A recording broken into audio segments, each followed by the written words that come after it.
Interlock education সেন্টারের পক্ষ থেকে সবাইকে স্বাগতম। আজকে আমরা LOSE লুজ এবং LOSE লুজ এই দুটি ওয়ার্ডের মধ্যে পার্থক্য বোঝার চেষ্টা করব। যেরকম এই লুজ অর্থ হারিয়ে ফেলা, এই লুজ অর্থ বাঁধন মুক্ত। যেরকম be careful not to lose your মানি, মানে সতর্ক থাকবে তোমার টাকাটা যেন হারায় না যায়। তো এখানে লুজ বলতে হারায় ফেলা বোঝাচ্ছে। The horse was loose in the field, মানে ঘোড়াটি মাঠে বাঁধনমুক্ত অবস্থায় ছিল। তার মানে LOSE বলতে শুধুমাত্র বাঁধনমুক্তই বোঝায়, সেটা ঘোড়া হোক, গরু হোক কিংবা অন্য কোনো প্রাণী হোক।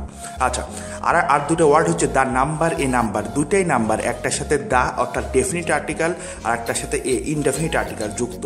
এখানে আর একটা বিশেষ পার্থক্য হচ্ছে দ্য নাম্বার সিঙ্গুলার অর্থে ব্যবহৃত হয়, অর্থাৎ কোনো নাউন বা প্রোনাউন কিংবা ভার্ব যখন সিঙ্গুলার অর্থে থাকে তখন দি নাম্বার ব্যবহৃত হয়, এ নাম্বারটা ব্যবহৃত হয় প্লুরাল অর্থে। যেরকম the number of peoples is increasing, এখানে খেয়াল করা যাচ্ছে দ্য নাম্বারের সাথে ভার্বটা কি আকারে আছে, ইজ আকারে আছে। তার মানে এটাকে দ্য নাম্বারের সাথে সিঙ্গুলার অর্থে ব্যবহৃত হলো। A number of peoples are absent here, এখানে এ নাম্বারের সাথে যুক্ত আছে আর, সুতরাং আমরা কি খেয়াল করলাম, এ নাম্বারের সাথে প্লুরাল অর্থে সবসময় ভার্ব যুক্ত থাকে।